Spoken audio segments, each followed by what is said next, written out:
I'm a confused identity. You can call me what you want. I was born in Abu Dhabi and lived here in this part of the world most of my life. And then I moved to Canada for my degree in arts, fine arts.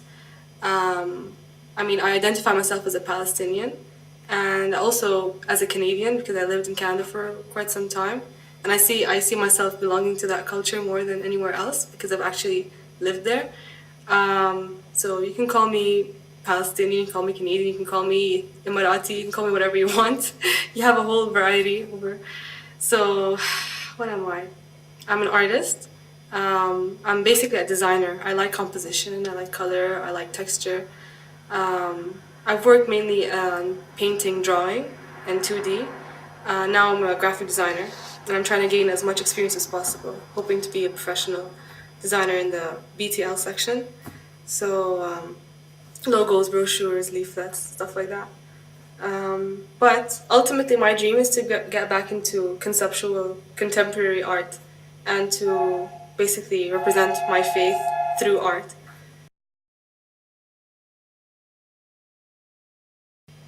Um, the image of me and my mom praying to the Kaaba, but not actually in Saudi Arabia, but the direction, because when you pray, you're supposed to be facing the Kaaba.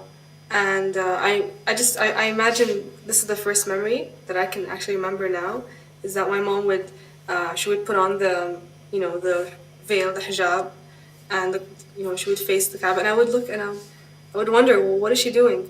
And kids like to look up to somebody, and I thought that was something good, and I don't know what it meant, but I would kind of imitate her. So I wouldn't know what to do, so I would like kind of sit and just make the same movements, same gestures, and at one point I just like, okay, why isn't she talking to me? Why am I like next to her and she's not talking to me? So I start like tugging at her veil and stuff, and she'd like giggle and she'd continue praying. So that's the first memory I have, just harassing my mom while she's praying and trying to understand what it meant. And then obviously as I grew older, I came to know what it means and why we do it.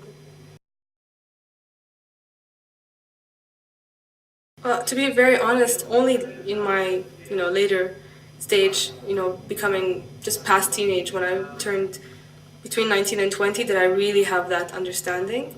Because in this part of the world, we have so much luxury that we tend to put faith as something, it's something else that we check back on it later, but we have all the comforts of the world, so sadly enough, the mindset is that, oh, we don't really need God. So when I actually felt the need to get out of the bubble, Dubai, when I wanted to get my degree in Canada, there were so many reasons why I wanted that. First of all, that need for a purpose. I didn't know it at the time that it was faith, but I realized that was the most thing that I gained when I traveled over there. Um, so basically, just leaving the bubble and meeting other people from different faiths, interfaith dialogue, conversation, friendships, um, ups and downs, experiences, exposure. That all of that gave me the sense of, okay, this is why I'm a Muslim, and now I believe in Islam. And I started to learn actually what the fundamental Islam, not in the sense of being extreme or being taken the wrong way, but fundamental as in go to the basics, fundamentals, read the Quran, understand it, learn it for what it really is, not the way people use it and for personal gain. So I met a lot of people over there that actually practice it well, and that was my inspiration to actually incorporate it into my daily life and not just as an idea in the back of my mind that my parents taught me. So that's when I actually decided to wear the veil, which was over there in London, Ontario, my second year of university. That basically was the peak. That was the highest level that I've reached as a Muslim so far, and I want to go back to that. But now that I'm back in Dubai, we're all, comfortable and everything's taken care of, and you don't work hard really as much as in a country when you're all by yourself in a one-bedroom apartment. So, you have all the help you need. You have everything pre-arranged. The only hardship you go through is when you work overtime or something, but then you go home and there's your family and there's food on the table, and the social life is very focus on materialism and coffee and cars and Starbucks and it's really, you can't just walk down the streets. Streets are just made for cars, not made for walking. So I don't know. So right now I'm not at the same, spirituality that I was over there. In Canada, you did more productivity.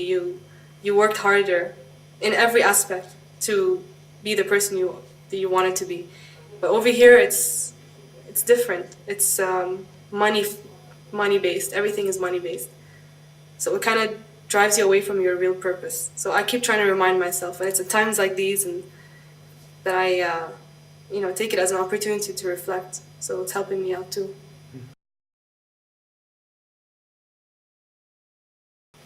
Tell me a little bit more about the time in Canada, like, when you first got, like, what were the experiences that led to you wearing hijab or coming to embrace your Islam or see it in a different light? Like, was there someone you met? Was there some experiences at a mosque or in a community that you had? What was it? It's hard to say.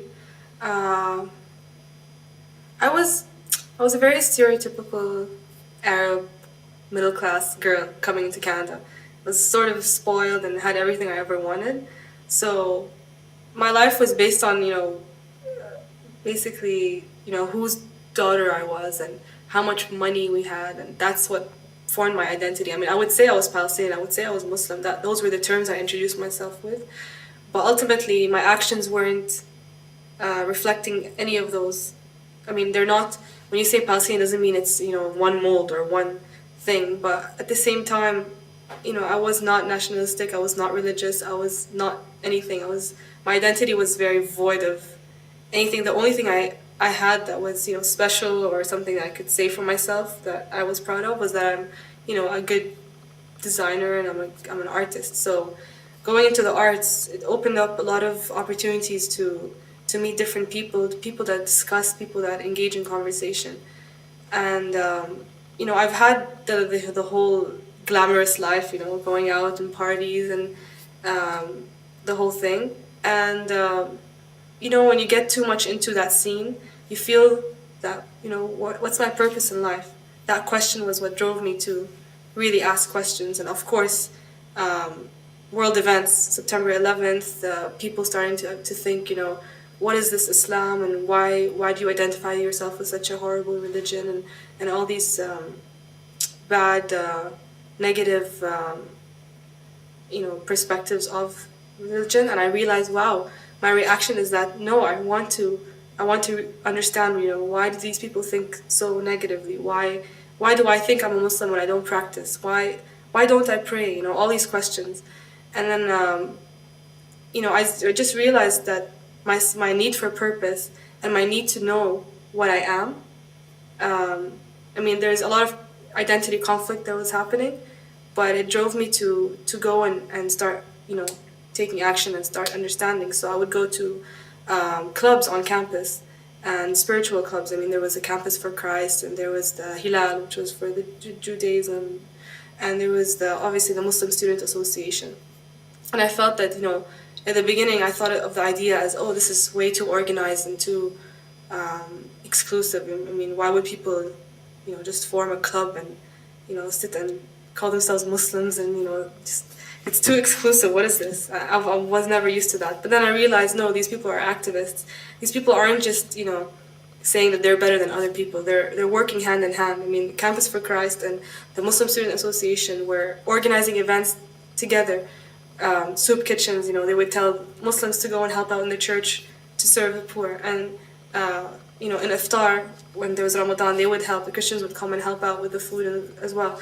So there was a lot of interfaith events. And I would sit on the same table with a Christian, a Jew, and a Muslim. And, and each group had their imam or priest or rabbi, and they would represent each religion.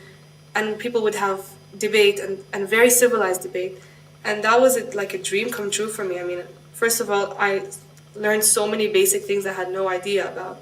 Because, they're not important, as I keep saying, in this part of the world. People don't watch the news. People are more concerned with what Britney Spears did with her baby or who she divorced and what she did on stage on a concert than to know about their own faith and to know what happened in Africa and what happened in Palestine, Iraq, and the sequence of things in the world that are actually relevant, that affect us. It's just totally oblivious. So when I was in Canada, I became more aware of things that actually do matter, and that's what brought me closer to my faith and closer to. I mean, I just realized life is short, and ultimately we're going to be asked, what do we do with our life? I mean, it's a depressing way of approaching it, but it's real. It's true. Life ends, and you're going to be judged, and you're gonna have to say what you did. What am I gonna tell God? I bought clothes and I wore them, and people said I looked good. No, there has to be more to me than just that. So I don't know. Just isolation brings you closer to your roots, I guess. For some people, for others maybe not, but for me, it actually brought me closer to my faith. Just being isolated from all the familiarity of being around family and family friends and the house and the routine and everything else. Just going out there and being exposed to other things that I'm not used to.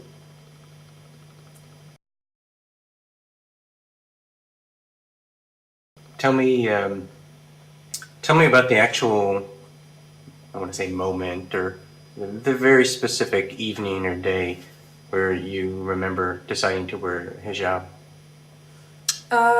Well, I had a roommate at the time. She was Coptic Christian, and me and her were just the best of friends. I mean, we had like our party nights and whatever in our first year. We lived, like, my dorms was close to her dorm, so we would always. I mean, she's Egyptian, I'm Palestinian, but we don't really know what it is to be Egyptian. I don't really know what it is to be Palestinian. So we had common ground. We both had like our identity crises, and we were both interested in religion, and we both liked to have a good time and hang out and party and whatever. But then during second year, I had come back from Jordan, and she had come back from Egypt, and we both visited our home, our the family and whatever, and we just couldn't wait to be together and catch up. And I told her, Nancy, her name, like, Nancy, listen, this past year I've learned so many things. I mean, I've had fun with you, and we hang out, and that whole lifestyle is great and all, but I think I'm gonna do something even better. I think I'm gonna start wearing the veil. And it was just an idea that started in the middle of my first year. It was during Ramadan, when I started meeting all these great Muslims that were actually role models for me. And she was like, "Are you sure about this?" And I'm like, "Yeah. Do you think you can support this? I mean, I don't know if you're gonna see me the same way." She's like, "Of course, I would totally support this." So I just realized that there were more people, actually non-Muslims, that were cool with it than the Muslims back here with the idea of me wearing the veil. So it was crazy, but it just encouraged me to do it. And I mean, over there, I felt it was actually much easier to do it than here in a Muslim country, oddly enough. So that was around the time, and then the day after, I was just sitting there, and I'm really into fashion and matching and accessories and whatever, the whole aesthetic side. So I'm like, okay, if I'm gonna wear this, I have to look good in it. So I was sitting there matching and sitting and wearing clothes, and I'm like, oh, everything I have is so tight and it's so not, hijab material. So I would put pieces and things together, trying to make it, legitimate, hijab style. And as a starter, I mean, I did an okay job, I guess, but the idea was more important. So ultimately, I'm like, whatever, this is what I have. I'm gonna work with it. I'm not gonna go buy a whole new wardrobe just to, make this decision. I'm gonna make it now. I mean, there's only a few times in your life when you realize something this big, and I just went ahead and I did it. Probably 2 days after me and her sat down and had our talk session after our vacations, and still one of my really good friends. I mean, I don't know. You just know who's really your friend when you make such a big decision. They're still, willing to support you and believe in what you're doing.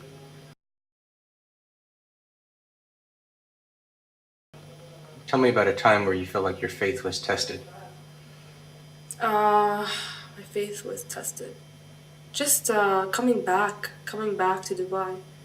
That was a true test. It's not when you wear it. That wearing a piece of cloth on your head isn't that hard. It's representing it well. It's going and meeting people and communicating it with people and being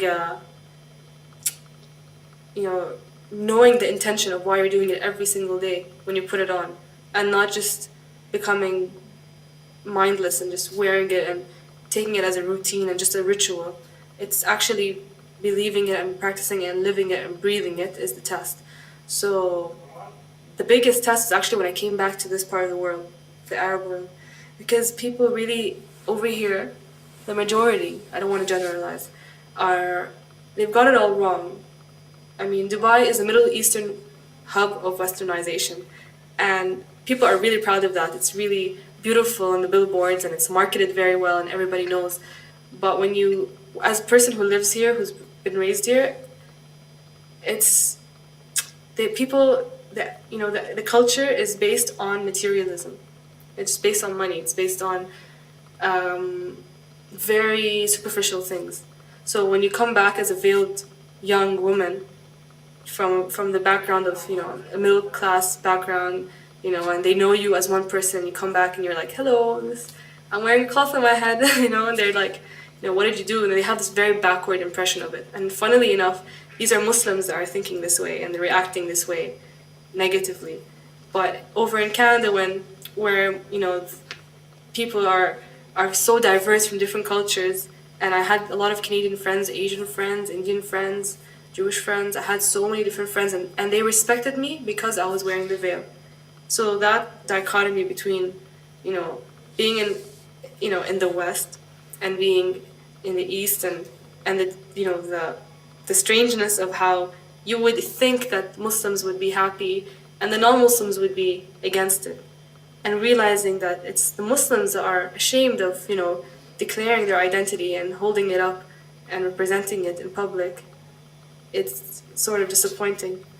But I took it as a challenge, because if you're not challenged, you'll never bring yourself closer to God. You'll just be too comfortable on your, Islamic throne. I guess, you don't want that. You want to be challenged, because that's what it is. Faith is a challenge. It's, your self-restraint. It's trying to ignore all the materialistic things that don't really, have a purpose, and just realizing that at the end of the day, you're going back to God you shall return, So in Dubai, that's very hard to do, and there's very little that reminds you of God and reminds you of the fact that you're going to be judged for every action you've committed and every word you said and what you did with your money and what you did with your time. So that's actually something I'm trying to use as a challenge to become even closer to God than I was in Canada. I mean, in Canada, it was a challenge to a certain degree, but I was like, it was easy. There were so many outlets. There's so many activists. There's so many clubs that cater to every community's needs. I mean, to the extent that if I wanted to work out in a gym that's all girls, and there were enough Muslim women that had that, that demanded that the gym would actually create a package, and they would open up a place where they would, help those Muslim ladies have, practice their religion, practice their lifestyle in a comfortable way. Where over here, if you wanted the same thing, the same service, you would have to pay an arm and a leg for it, because it's only given to those with money. It's not given to the commoners, the people the Muslims, it's a Muslim country. You would expect, for a Muslim country that they would have an affordable means for women to work out or exercise or be healthy or whatever. So, just weird.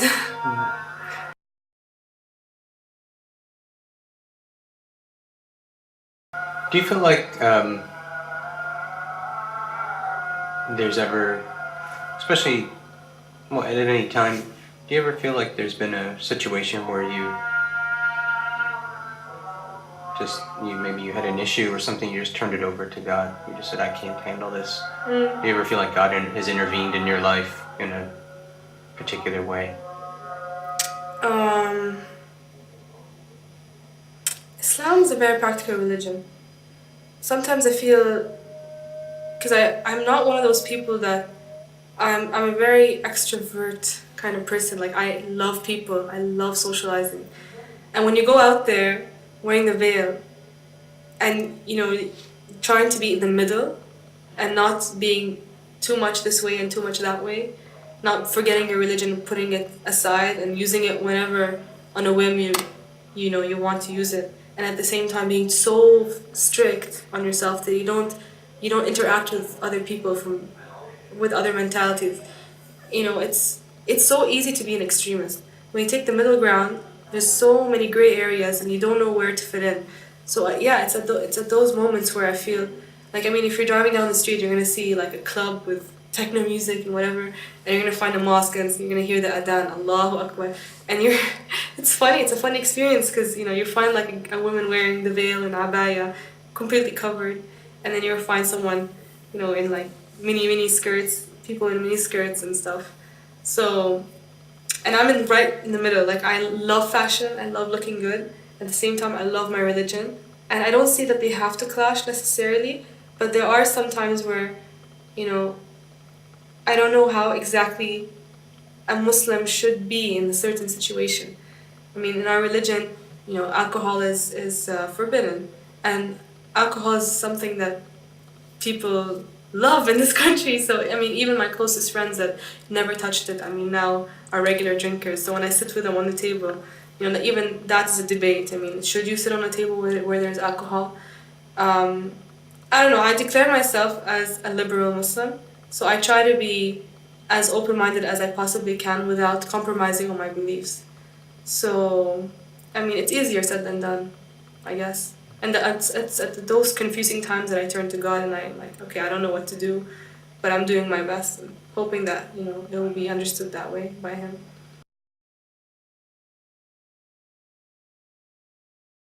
Uh, I'm grateful for my health. I mean, there's so many people with cancers and heart strokes and health issues. I mean, I'm not perfectly healthy, but I mean, I have my arms, my legs, and my eyes, and uh, my tongue, and I have so many ways of um, contributing to Islam and to bring back the essence, the basics of Islam that now are forgotten, and to remind people and myself of how beautiful this faith is. Because when you feel helpless sometimes when you watch the media as a Muslim.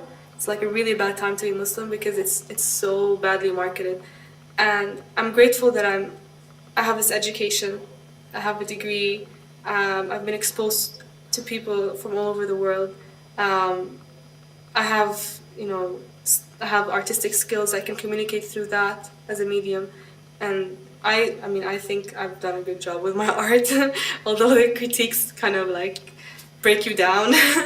But I mean, coming back here, I've gotten a lot of good feedback, positive feedback. I mean, even with my intensely conceptual work, which a lot of, um, old-fashioned people, Arab people think is weird, but even those were received well. So I'm glad. I mean, I can do so much, but I would say that I'm not doing enough, and I don't think you can do enough. You should always try your best.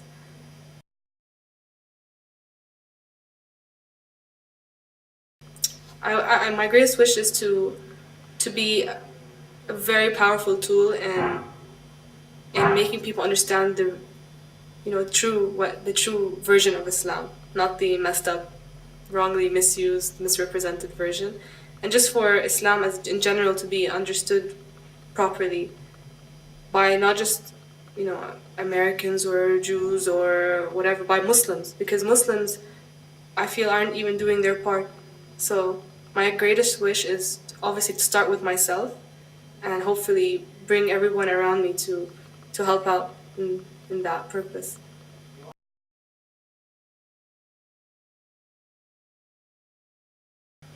That there's a human being behind the cloth.